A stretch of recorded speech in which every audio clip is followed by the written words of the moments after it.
सभी छात्र छात्राओं को मेरा नमस्कार।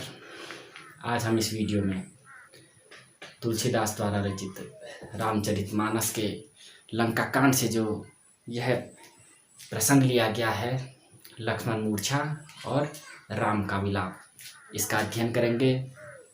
इससे पहले हमने जो कवितावली थी उत्तरकांड से वह पढ़ी थी और हमने कहा था इसका भाग 2 जो लक्ष्मण मूर्छा और राम का विलाप है वह हम अगली वीडियो में पढ़ेंगे। तो यह वीडियो आपके सम्मुख आज आ चुकी है। तो जो यह लक्ष्मण मूर्छा और राम का विलाप है, यह रामचरितमानस के उत्तर लंका कांड से लिया गया है। तो जब लक्ष्मण मेघनाथ के शक्ति रूपी बाण से मूर्छित हो जाते हैं तो उसके बाद राम की जो स्थिति होती है उसका यहाँ पे बड़ा मार्मिक चित्रण प्रस्तुत किया है महाकवि गोस्वामी तुलसीदास जी ने। तो जब लक्ष्मण जी मूर्छित हो जाते हैं तो जो जामवंत जी होते हैं वह परामर्श देते हैं कि लंका में एक वैद्य हैं, डॉक्टर जिनको पहले वैद्य कहा जाता था, वो वैद्य हैं, तो उनको बुलाने का परामर्श जामवंत जी वहाँ पर पूरी सभा के सामने देते हैं। तो तब बात आती है कि उन वैद्य जी को कौन लेके आए, तो हनुमान जी जाते हैं और वैद्य जी को उनकी कुटिया सहित उठाकर लेके आते हैं। फिर वैद्य जी उनको कहते हैं कि यह लक्ष्मण जो मूर्छित हुए हैं वह केवल संजीवनी बूटी से ही बच सकते हैं। तो संजीवनी बूटी को लाने के लिए प्रभु हनुमान जी को भेजा जाता है और जब हनुमान जी वहाँ से संजीवनी बूटी का पूरा पर्वत ही उठा के लेके आते हैं, क्योंकि उन्हें तो संजीवनी बूटी की पहचान थी नहीं, इसलिए वे वहाँ से पूरा पर्वत उठा के लेके आ जाते हैं। तो मार्ग में जब वह भरत जी उन्हें मिलते हैं तो भरत जी उन पर बाण चलाकर उन्हें नीचे गिरा देते हैं। जब भरत जी से उनकी भेंट होती है तो भरत जी उन्हें कहते हैं कि आपको यदि बहुत जल्दी है, शीघ्र ही प्रभु श्री राम के पास पहुंचना है, तो मैं आपको अपने बाण में बिठा लेता हूं, तो आप इस बाण में बैठकर शीघ्र ही प्रभु श्री राम तक पहुंच जाएंगे। तो तब हनुमान जी कहते हैं, और यहाँ से हमारी शुरुआत होती है इस प्रसंग की, जो यहाँ पर लक्ष्मण मूर्छा और राम का विलाप है, इसकी शुरुआत हमारी इस दोहे से होती है। तो देखिए क्या कह रहे हैं इस दोहे में। आप चाहें तो किताब आपके सामने रख सकते हैं, और यदि किताब नहीं रख सकते हैं, बड़ा कष्ट होता है आपको किताब रखने में, तो यहाँ पर देख सकते हैं। ठीक है। तो जब भेंट होती है हनुमान जी की भरत से, तो भरत से आज्ञा लेकर वे पुनः उस पर्वत को उठा के श्री राम जी के पास लौटने लगते हैं।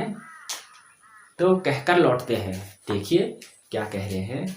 तव प्रताप उर राखी प्रभु जय हूँ नाथ तुरंत, अस कही आयुष पाई पद बंदी चले हनुमंत। भरत बाहुबल शील गुण प्रभु पद प्रीति अपार, मन मोह जात सराहत पुनि पुनि पवन कुमार।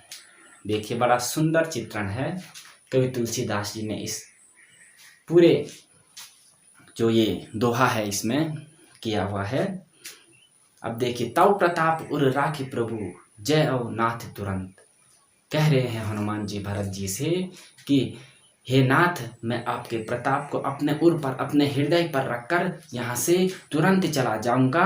अस कही आयुष पाई पद बंदी चला हनुमंत। और यह कहकर उनकी आज्ञा लेकर हनुमान जी उस पर्वत को पुनः उठाकर श्री राम प्रभु के पास चले जाते हैं, जहाँ लक्ष्मण जी मूर्छित हुए पड़े हैं। तो वहाँ से जब निकल जाते हैं हनुमान जी, तो भरत बाहुबल शील गुण प्रभु पद प्रीति अपार, मन माहू जात सराहत पुनि पुनि पवन कुमार। भरत बाहुबल शील गुण, और भरत के बाहुबल को, उनके शील स्वभाव को देखकर, उनकी प्रीति है, जो उनका प्रेम है भगवान श्री राम के चरणों में भरत जी का, उस प्रीति को बार बार याद करके जो पवन कुमार हैं वह उसकी सराहना करते हैं। जो भरत के शील गुण को देखकर, उनके बाहुबल को देखकर और प्रभु श्री राम के प्रति उनकी अपार प्रीति को देखकर, अपार प्रेम को देखकर भगवान हनुमान जी मन ही मन बार बार भरत जी की सराहना करते हैं। अब देखिए वहाँ की स्थिति अब यहाँ पे दिखाई गई है। बड़ा मार्मिक और बड़ा सुंदर चित्रण किया गया है गोस्वामी तुलसीदास द्वारा यहाँ पर, जहाँ लक्ष्मण जी मूर्छित हुए पड़े हैं और राम का विलाप हो रहा है। देखिए, उहाँ राम लक्ष्मण निहारी, बोले बचन मनुज अनुसारी, अर्ध रात गई कपि नहीं आयो हूँ, राम उठाई अनुज उर लायो हूँ। उहाँ राम लक्ष्मण निहारी, वहाँ राम लक्ष्मण जी को लगातार निहार रहे हैं। कहाँ? जहाँ मेघनाथ जी ने लक्ष्मण जी को बाण मारकर मूर्छित किया हुआ है, वहाँ श्री राम बार बार लक्ष्मण जी को निहार रहे हैं और बार बार उनको कह रहे हैं, और अपने मन में जो विचार आ रहे हैं इस समय उनके मन में, हनुमान जी को लेकर, लक्ष्मण जी को लेकर अपने मन के विचारों को प्रकट कर रहे हैं और कह रहे हैं, अर्ध रात गई कपि नहीं आयो, राम उठाए अनुज उर लायो। कि आधी रात हो गई है, आधी रात्रि बीत चुकी है, लेकिन कपि वानर वो हनुमान जी अभी तक नहीं आए हैं। और ऐसा सोचकर अपने मन के भाव को प्रकट कर राम ने उस अनुज को उठाया, अपने अनुज लक्ष्मण को उठाया और अपने हृदय पर लगा लिया। सको न दुखित देखि मोको, बंधु सदा तब मृदुल सुभाऊ। कह रहे हैं लक्ष्मण जी को कि हे लक्ष्मण, तुम मुझे कभी भी दुखी नहीं देख सकते थे, तुम्हारा मृदुल स्वभाव मुझे कभी भी दुखी नहीं देख सकता था। मम हित लागित जो पितु माता, से हूँ विपिन हिम आदब बाता। तुम मेरे हित के लिए, यानी मेरे साथ आने के लिए तुमने अपना हित अहित सारा छोड़ दिया और अपने माता पिता को त्याग दिया, और मेरे साथ बरसात में, गर्मी में, सर्दी में, बर्फबारी में इतने दुख सहकर, इतने कष्ट सहकर भी मेरे साथ रहे, और तुमने अपने माँ बाप को, अपने घर को और अयोध्या को छोड़ दिया। ऐसा प्रेम करते थे तुम। आगे देखिए, सौ अनुराग कहाँ अब भाई, उठो न सुनी मम बच बिकलाई। वह अनुराग अब कहाँ चला गया है हे भाई, हे प्रिय लक्ष्मण, वह अनुराग अब तुम्हारा, वह प्रेम अब तुम्हारा कहाँ चला गया है। तुम मेरे वचन को क्यों नहीं सुन रहे हो? मेरे वचनों को सुनकर, मेरी बातों को सुनकर उठो। जो जन तेव मनु बंधु बिछो हूँ, पितु बचन मन तेव नहीं ओहूँ। जो जन तेव मन बंधु बिछो हूँ। यदि मुझे यह पता होता कि मुझे अपने बंधु, अपने भाई से बिछड़ना पड़ेगा, तो पितु वचन मन तेव नहीं ओहूँ, तो पिता के वचन को मानकर मैं यहाँ नहीं आता। और यदि मुझे पता होता कि मुझे वन में अपने भाई से बिछड़ना पड़ेगा, तो मैं कभी भी पिता के वचन को मानकर इस वनवास में नहीं आता। सुत बित नारी भवन परिवारा, होई जाहि जग बारहि बारा। अब देखिए, सुत बित नारी भवन परिवारा, पुत्र है, धन है, नारी है, परिवार है संसार में, इसकी पुनः प्राप्ति हो सकती है। बार बार आदमी इसकी प्राप्ति कर सकता है, लेकिन भाई की दोबारा प्राप्ति नहीं कर सकता। धन हानि हो, पुत्र हानि हो, स्त्री हानि हो या घर की हानि हो, इन चीज़ों को आदमी इस संसार में रहकर दोबारा से प्राप्त कर सकता है, लेकिन एक बार भाई चला गया, एक बार अपना सहोदर चला गया, तो वह दोबारा हमें नहीं मिल सकता। इसीलिए यहाँ पर कह रहे हैं, अस विचारे जी जागो हूँ ताता, मिले न जगत सहोदर भ्राता। ऐसा विचार कर, मेरे विचारों को सुनकर हे लक्ष्मण तुम उठो, क्योंकि ऐसा सहोदर भ्राता इस संसार में एक बार चले जाने पर दोबारा नहीं मिलता है। ठीक है, समझ में आ रहा है ना? बड़ा सुंदर चित्रण है, बड़े ध्यान से सुनिएगा। जथा पंख बिनु खग अति दीना, मणि बिनु फनि करी बर करहीना। असमम जीवन बंधु बिनु तोई, जो जन देव जियाओ मोहुई। कह रहे हैं जथा पंख बिनु खग, जैसे पंख बिना पक्षी अत्यधिक दीन है, अत्यधिक दुर्बल है, और मणि के बिना सर्प, मणि के बिना सर्प, पंखों के बिना खग, ठीक है, करीबर करहीना, और बिना सूंड के वह महाबली हाथी। ठीक है, यह जैसी इनकी स्थिति होती है, असमम जीवन बंधु बिनु तोही, जो जड़ देव जीव जिहावै मोही। मेरा जीवन भी ठीक उनकी तरह ही है, तुम्हारे बिना मेरा जीवन ठीक उन्हीं की तरह है, जैसे पंख बिना कोई चिड़िया है, कोई खग है। सर्प बिना ये मणि बिना कोई सर्प है और सूंड के बिना कोई गजराज है। तुम्हारे बिना हे भाई मेरी स्थिति भी ठीक उसी प्रकार है। आगे देखिए, जय हूँ अवध कवन महुलाई, नारी हेतु प्रिय भाई गवाई। जय हूँ अवध कवन मोहलाई, अब मैं अवध जाऊंगा, अयोध्या जाऊंगा तो हे लक्ष्मण कौन सा मुँह लेकर जाऊंगा। नारी हेतु प्रिय भाई गवाई, क्योंकि मैंने नारी के लिए अपने प्रिय भाई को गंवा दिया है। इस अपयश के साथ मुझे जीना पड़ेगा। यदि मैं अयोध्या चला भी जाऊं तो किस मुँह को लेकर जाऊंगा वहां, क्योंकि लोग मुझे बोलेंगे, मुझे ताने देंगे कि नारी के लिए, एक स्त्री के लिए इसने अपने प्रिय भ्राता प्रिय भाई को गंवा लिया है। बरो अपजस सहे तो जग माही, नारी हानि विशेष क्षति नाही।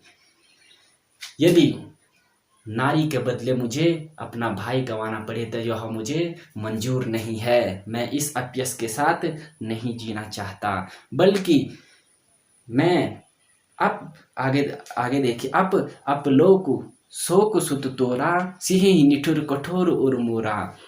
जो मेरा कठोर हृदय है, जो मेरा निष्ठुर हृदय है, यह इस अपयश को स्वीकार कर लेगा, इस अपयश के साथ जी लेगा कि राम में वीरता का अभाव था, इसलिए उसने स्त्री को जाने दिया, अर्थात स्त्री को लूटने दिया, स्त्री को हार गया। लेकिन अपने भाई को यदि मैं बचा लूं, स्त्री मुझे ना भी मिले तो मुझे इसका कोई गम नहीं होगा। अर्थात कहने का तात्पर्य है कि स्त्री गंवाने में उतनी क्षति नहीं है जितनी भाई को गंवाने में है। मेरा निष्ठुर हृदय, मेरा कठोर हृदय इस बात को स्वीकार लेगा कि मैंने स्त्री गंवाई है, लेकिन भाई तो मैं अपना जिंदा लेके आ गया, यानी भाई तो मेरे पास ही है। आगे देखिए, निज जननी के एक कुमारा, तात तास तुम प्राण अधारा, सौंपे सिमोई तुमिनि गही पानी, सब विधि सुखद परम हित जानी। निज जननी के एक कुमार, तुम अपनी माता के, अपनी जननी के केवल एक पुत्र हो, एक कुमार हो। तात तास तुम प्राण अधारा, और उनके प्राणों के आधार हो। सौंपे सिमोहि तुमिनि गही पानी, तुम्हें उन्होंने अपना हाथ पकड़कर मुझे सौंप दिया था, क्योंकि सब विधि सुखद परम हित जानी। उन्होंने ये सोचकर तुम्हारा हाथ मेरे हाथ में दिया है कि यह सब सुख को प्राप्त कराने वाला है और परम हितकारी है, यह सोचकर उन्होंने तुम्हारा हाथ मेरे हाथ में सौंपा था। लेकिन आज ये हाल है, आज तुम मेरे साथ नहीं हो, मेरे हाथों में तुम मूर्छित पड़े हुए हो। तुम अपनी माँ के एक कुमार हो, अपनी माँ के एक ही पुत्र हो और उनके प्राणों के आधार हो।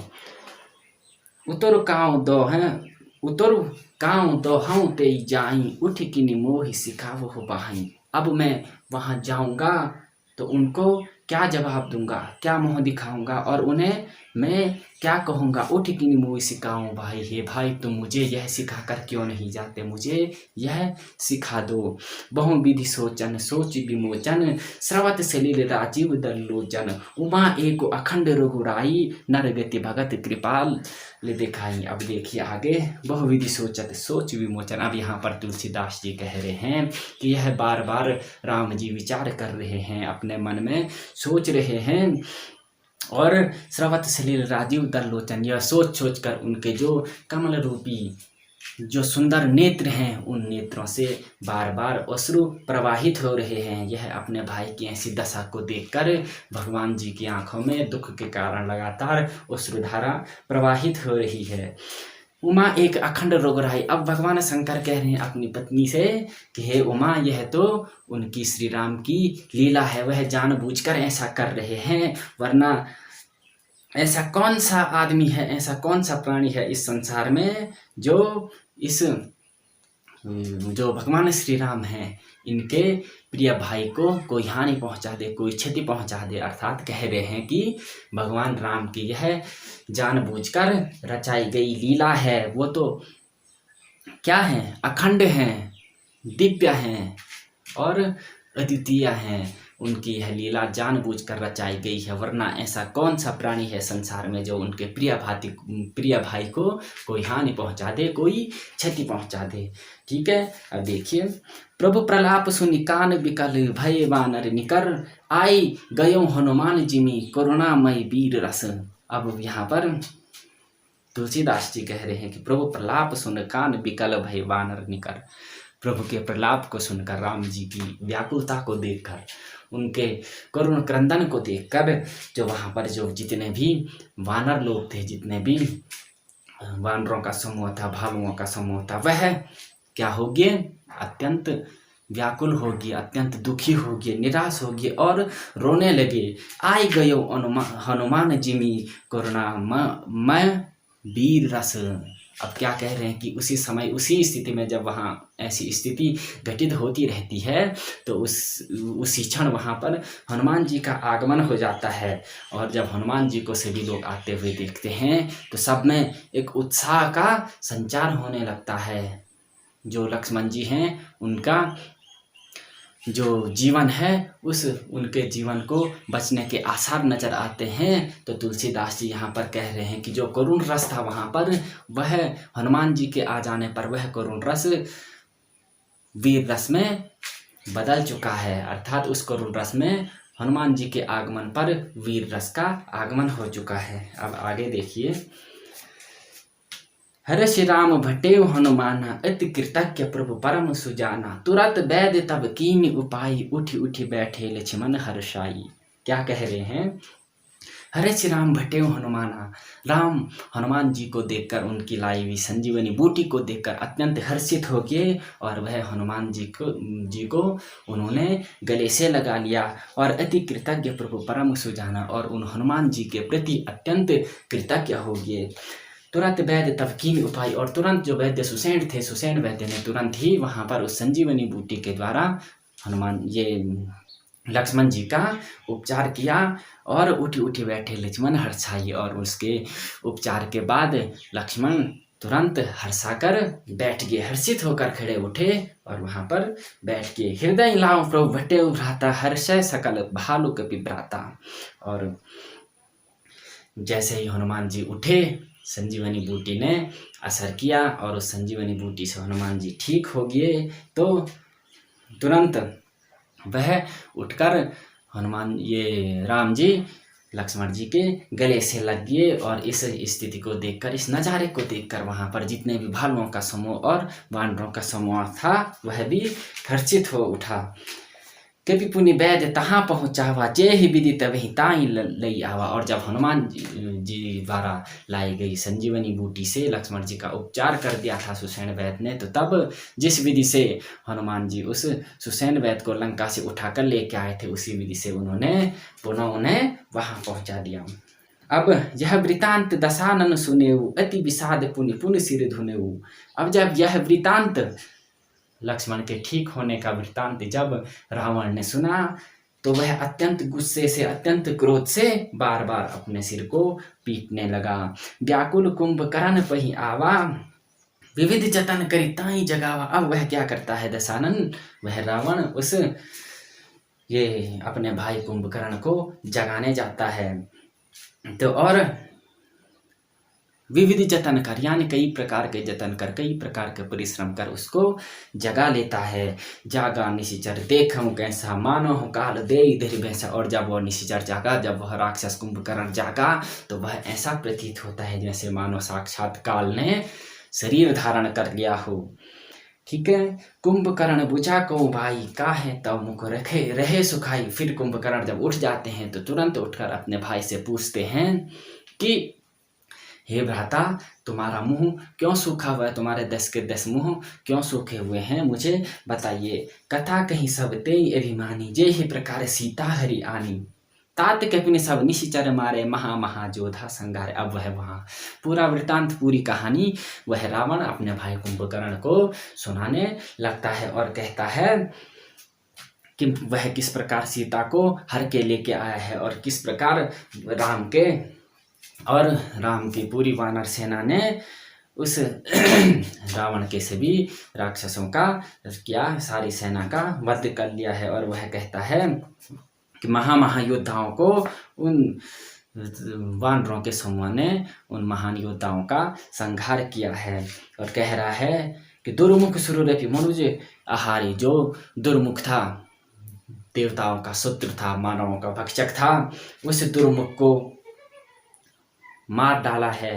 भाट अतिकाय अकंपन इत्यादि कई जो महान योद्धा थे उनको मार गिराया है। अपर महोदर आदिक मारा परे समर मही। सब रणधीरा जो बड़े बड़े रणधीर थे, जो महोदर थे, जो आदिक थे, जो बड़े बड़े वीर थे, उन सब वीरों को, उन रणधीरों को वहाँ पर परास्त कर लिया गया है और उन्हें मार दिया गया है, ये श्री राम के द्वारा, उनकी वानर सेना के द्वारा। तो यह सारा वृतांत यह कुंभकर्ण को रावण द्वारा सुनाया जाता है। तब इस सारी कहानी को सुनकर कुंभकर्ण क्या कहता है अपने भाई को, तो इस दोहे में देखिए। सुनि दस कंधर बचन तब कुंभकर्ण बिलखान, जगदम्बा हरि आनी अब सट चाहत कल्याण।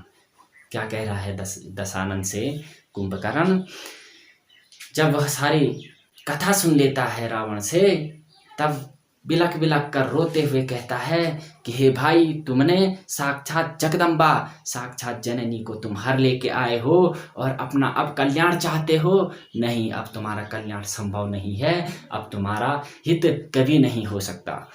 ठीक है, तो यहाँ पर इस जो लक्ष्मण मूर्छा और राम का विलाप था, इसका यहाँ पर समापन हो चुका है। और बड़ा मार्मिक चित्रण यहाँ पर राम का विलाप था और ये दशानन का क्रोध दर्शाया गया था। उसकी जो ये कुकृत्य है, ये माता जगदम्बा को, साक्षात जगदम्बा को वो हर कर लेके आया है।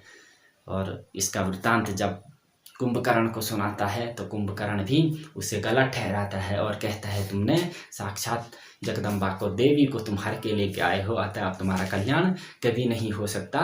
तुम अपने कल्याण के विषय में सोचना छोड़ दो, तुम्हारा हित अब बिल्कुल भी नहीं हो सकता। तो ठीक है, यह अब हमारा गोस्वामी तुलसीदास द्वारा जो रचित कवितावली थी और लंका कांड से ये लिया गया था। लक्ष्मण मूर्छा और राम का विलाप दोनों संपन्न हो चुके हैं।